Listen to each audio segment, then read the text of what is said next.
Okay, so we're going to do a couple of examples dealing with functions, relations and functions. So the first one is on page 709, problem number 31, and it's f of x is equal to the square root of x minus 1. Now I remind you to look at the written example, which is the same as this one on the video, for some other details. So the first thing we want to do is we want to graph it. Now, assuming we don't know what this looks like already, then we would like to make a table of values. Okay. Now I'm going to pick 5 values. So I'm going to pick 5 x values, and I'm going to get 5 y values by plugging in those x values into the function. So I'm going to pick values that are easy to calculate the square root of when plugged into here. So I'm going to pick 1. I'm going to pick one which might seem odd, but you'll see in a moment. 5/4. Going to pick 2, 5, and 10. Now you're welcome to pick more values if you want, but that's how many I'm going to pick. So what I'm going to do is I'm going to plug these x values to get the y value. When x is equal to 1, what I have is f of 1, I'm going to just write it right here. F of 1 is equal to the square root of 1 and then minus 1. So notice all I'm doing is I'm plugging 1 in for x, and this is equal to the square root of 0, and the square root of 0 is simply 0. So what I have is that when x is equal to 1, y is equal to 1. I'm going to start plotting this over here on the side so that you can see what this looks like. So this first point, when x is equal to 1, y is equal to 0, so this is my first point on the graph right here. Okay, now the second point is when x is equal to 5/4. Now f of 5/4 is equal to the square root then of 5/4 minus 1. Now what is 1? 1 is 4/4. So I'm just going to rewrite 1 as 4/4. And 5/4 minus 4/4 is 1/4. And the square root of 1/4 is 1/2, since 1/2 times 1/2 is 1/4. Okay, so now let me make some more tick marks here. Let's say this is 1, 2, 1, 2, negative 1, negative 2, negative 1, negative 2. Okay, so now let's plot this point. So this point is x equals to 5/4, y equals to 1/2. So 5/4 is the same as 1 and 1/4. So that's about right here. That's 5/4, and then up 1/2, so right about there. Okay, so that's my second point. And so I'm going to continue this way. F of 2, if I plug in 2 in here, I would get, this is the square root of 2 minus 1, which is the square root of 1, which is 1. So then this is the point x equals 2, y equals 1. So when x equals 2, y is going to equal to 1. There's that point. Now when x is equal to 5, I have the square root of 5 minus 1, and that's the square root of 4, which is 2. So that's when x equals to 5. 1, 2, 3, 4, 5. Y is equal to 2. And so this is 5, 2. Now, I don't have here enough to go all the way to 10, so I'm just going to use those. But I'll put down the number here. So when I plug in 10, I get f of 10 is the square root of 10 minus 1, which is the square root of 9, and that's equal to 3. Okay, and again, that point would be off over here, and then up at y equals to 3. Now let's connect the dots. Now, you don't connect them with straight lines, so this is going to be a curve. It kind of looks like half of a parabola. And it shoots off this way and continues in that direction. So it looks like half of a parabola laid down on its side. And it is a function. Now graphically you can tell it's a function by doing the vertical line test. And that means that if you can draw a vertical line through any point on the graph and it only hits once, notice if I draw vertical lines anywhere through here, I won't actually draw them, but I'm just motioning them, it will only hit once on the graph. What would an example of a relation that is not a function look like? If, for example, you had a parabola, a complete parabola laid on its side like this. This would not be a function because notice if I pass a vertical line through, it hits twice. So this would not be a function, but the original one, this is a function. So I'm going to take that off. I just wanted to show you that part. Okay, so that's great. Now let's do another example. Let's see here. So our second example is problem number 57 on page 711, and the example is f of x is equal to 1 minus the absolute value of x. Okay. So let's do the same thing. We're going to make a little table here of x and y values. And I have x, y, which is f of x. And I'm going to pick a few values. I'm going to pick -4, -1, 0, 1, and 4.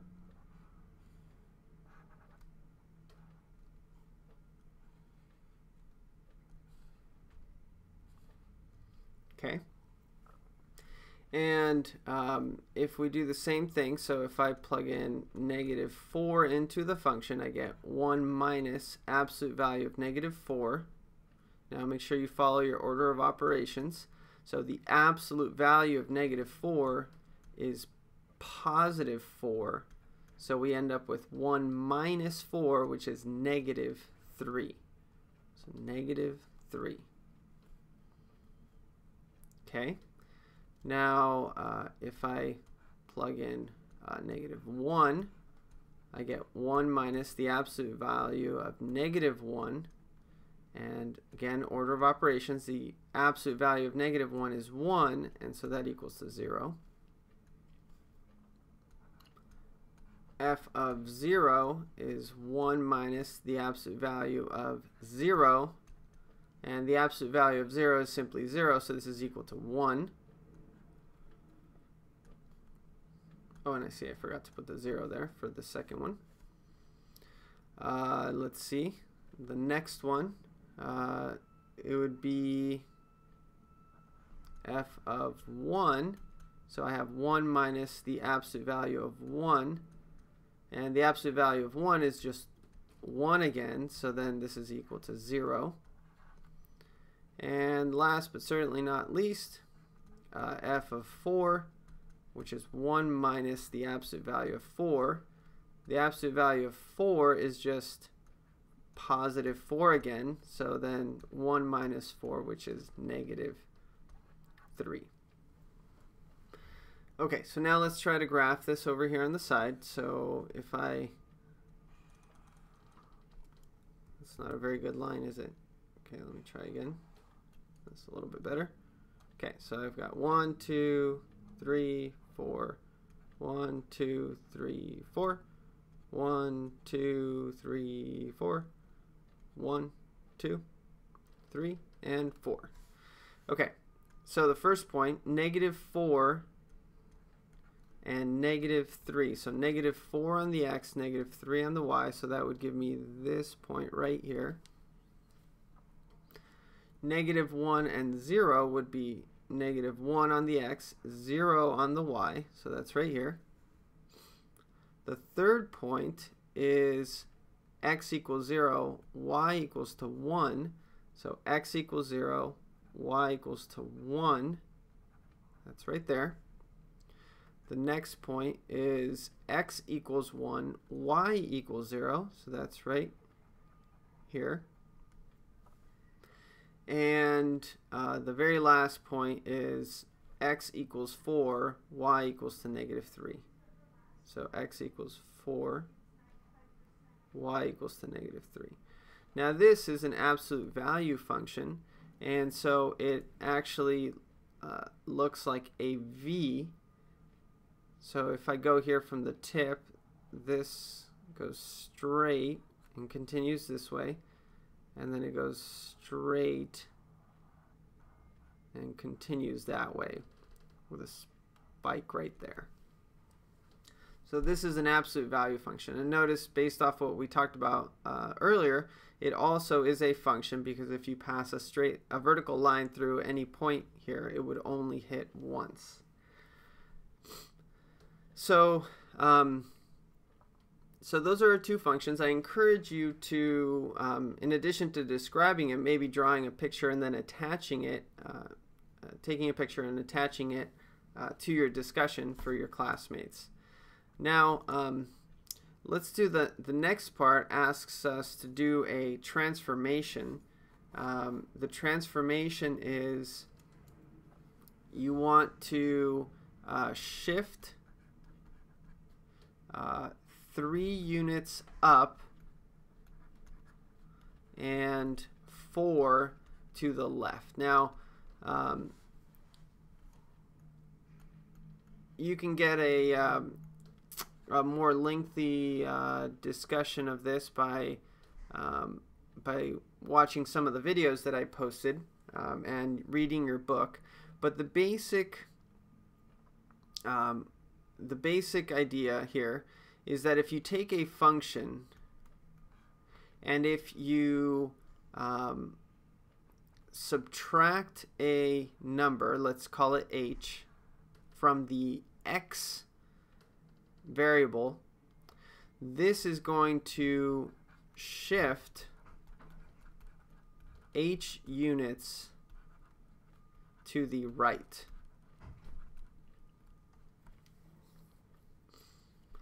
Okay, so for example, if you have a function, so I'm just going to make one up here. Let's say I have the function the square root of x.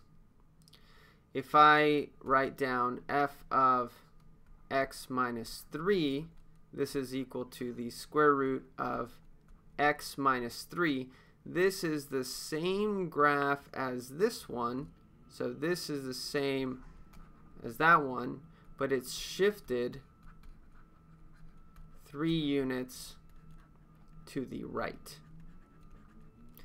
Now, what if you wanted to shift it to the left? Well, then it would have to have the opposite sign. So if I wanted to shift, let's